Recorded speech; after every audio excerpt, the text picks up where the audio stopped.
Good afternoon, everyone. Vă salut pe toți. It is nice to see so many young faces here. Este foarte plăcut să vezi atâtea fețe tinere And I've aici. gotten a chance to talk to some of you Am avut șansa să vorbesc cu unii dintre voi and see some faces who I haven't seen in a long time. și să văd și oameni pe care nu am mai văzut de And mult. so I'm very happy for that, and I thank the Lord for that. Și mulțumesc Domnului pentru asta. There's also many of you who I haven't met Sunt unii pe care încă nu i-am cunoscut because of lack of language barriers or lack of time. din cauza lipsei de timp sau a barierei limbii, But I'm very happy to see you here. dar sunt foarte fericit să vă văd aici. Now, for most of my summer, I've spent it with also another group of young people. Dar marea parte a verii am petrecut-o cu un alt grup de tineri. And though they weren't as many as you are here, Și deși nu au fost așa de mulți though precum they weren't sunteți as aici, many as the group here,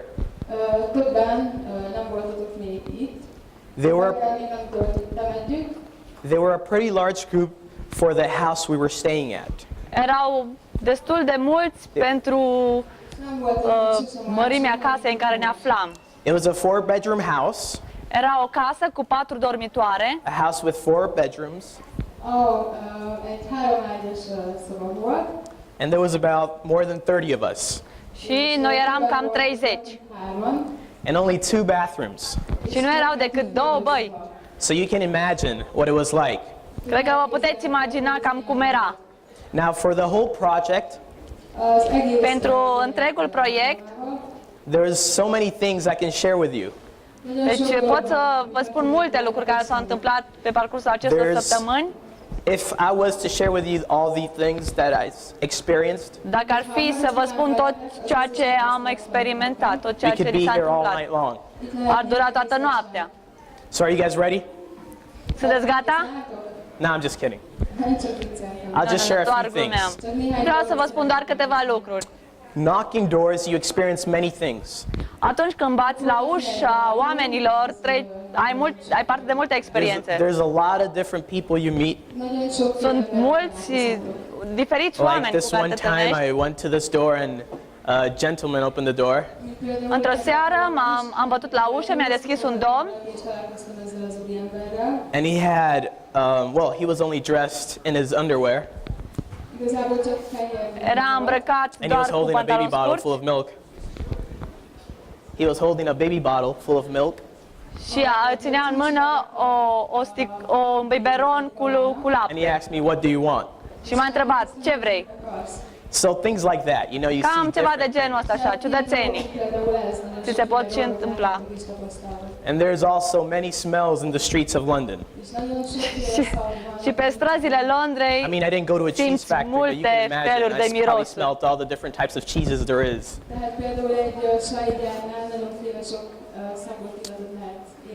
So all in all, the experience was a long one, Experiențele au fost multe, and pot it să vă was very spun. interesting. A fost foarte interesant, But I want to share with you one specific experience that dar really vreau să vă stands spun out. acum o anume experiență. And this experience was, it was in the afternoon, Wednesday afternoon. A avut loc într-o miercuri după amiază. I was canvassing with my partner, and we had finished our streets for the day. Deci începusem And so we ziua decided to do comebacks. And what comebacks are when we go to visit people who were too busy to spend time with us. Deci am fost cu o zi înainte într-un loc și ne-am hotărât să ne întoarcem de un anumit motiv tot în acea zonă. Dacă Who are too întâlnim, busy to spend time with us the first time. dacă întâlnim oameni care sunt prea ocupați să stea de vorbă cu noi prima So dată, nearby I had 2 people who wanted me to come back. unii ne cer să ne întoarcem, deci erau 2 persoane care doreau să mă And so I întorc, să went and knocked on discutăm. her door, Am bătut la ușă, and she wasn't there. She didn't answer. dar doamna nu era acasă, nu mi-a răspuns.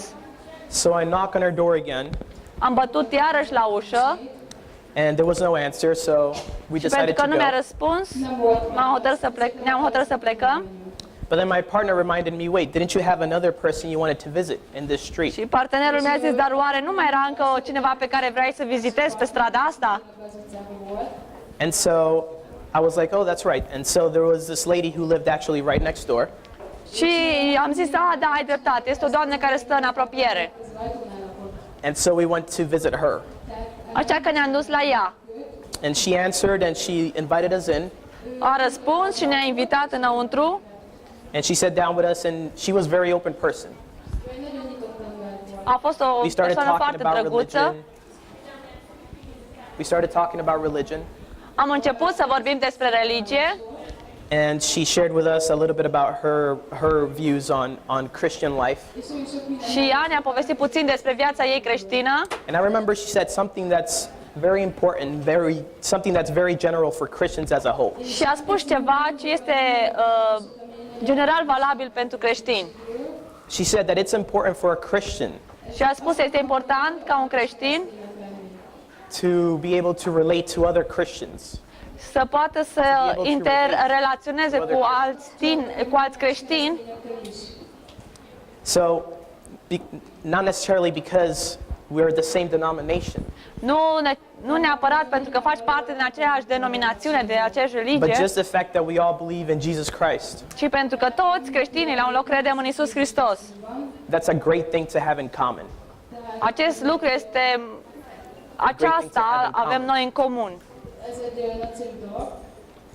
And so I advise all of you real quick that if you do have other Christians you know from different denominations, De aceea vă încurajez pe toți, dacă cunoașteți creștini în alte denominațiuni, to remember this great thing that you have in common, which is Jesus Christ. amintiți-vă mărețul adevăr pe care îl aveți To remember this great thing you have in în common, comun, și anume which is Domnul Jesus Isus Christ. Hristos. Emlékeztetni őket és beszélgetni erről a nagyszerű dologról, Jézus Krisztusról. And she told me this, and because of this I could tell she was a very open person. Ea era o femeie foarte deschisă. So I shared with her the spiritual books that we had. Așa că i-am dat cărțile spirituale pe care le aveam la noi.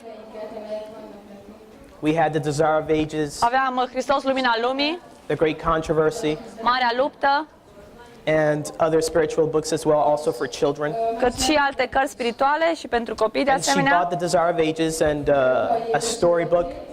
Deci am prezentat aceste cărți și a cumpărat And then Hristos, I also Lumina offered Lumii, her to come to our church and come to our meetings. și am invitat-o să vină la întrunirile noastre, la biserică. And she said that she would be happy to attend. Și a spus că s-ar bucura să participe. And people like her, there were not as many as the people who rejected. Oameni ca ea nu am There was întâlnit more foarte people who des rejected. acolo.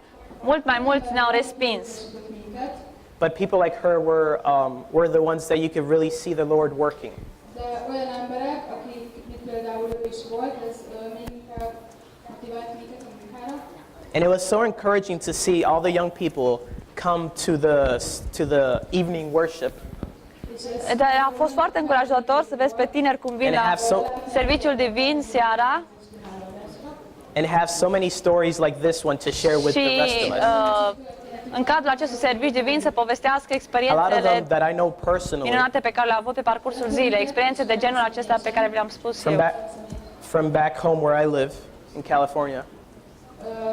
Ahogy már visszaérkezett Kaliforniába, találkozom velük. They had never canvassed before. Ők sosem canvasseltek, Ei în California nu au făcut And colportaj. they also weren't very much into Deci spiritual. înțeleg că a venit cu alți frați din California, tineri din California, care nu au făcut niciodată But I colportaj. could see how the whole canvassing program and the London project really worked in their hearts. Dar am văzut cum acest proiect, Londra, și lucrarea pe care au făcut-o acolo prin colportaj le-a atins inima. And it's because of experiences like these.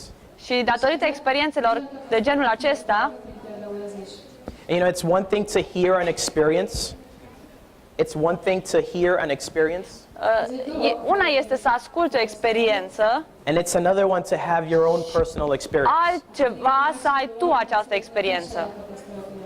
So you're going to hear experiences from a lot of people today. Astăzi am auzit experiențe de la multe persoane.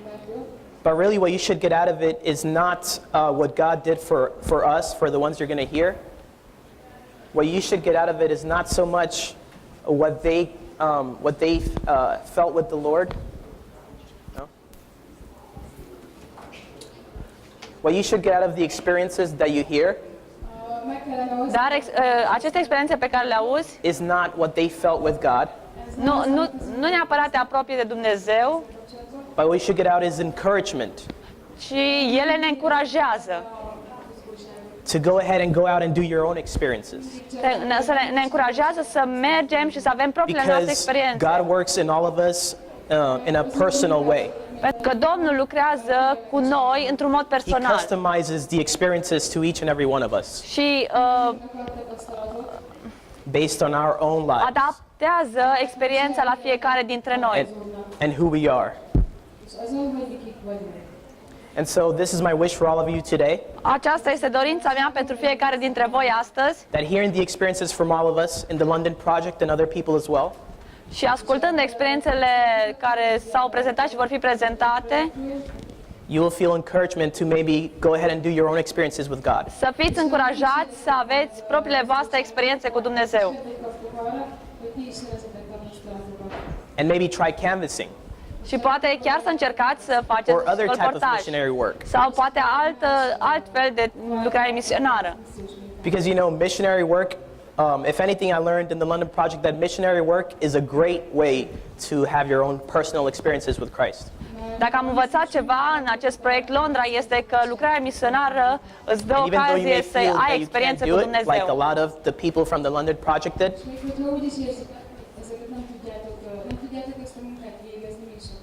after two months we were all very happy După 2 luni de experiențe because we de felt that we colportaj had am fost accomplished foarte something for the fericiți. Lord. Pentru că aveam Because sentimentul we că am felt făcut that we had ceva pentru accomplished Domnul. something for the Lord. Am avut această satisfacție.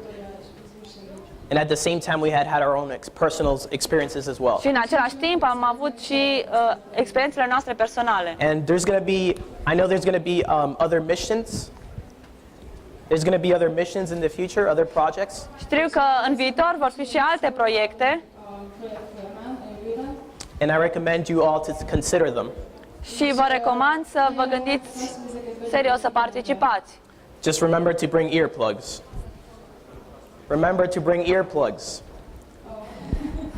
Emlékezni arra, hogy fülkóra van szükség. Because you might not get a lot of sleep.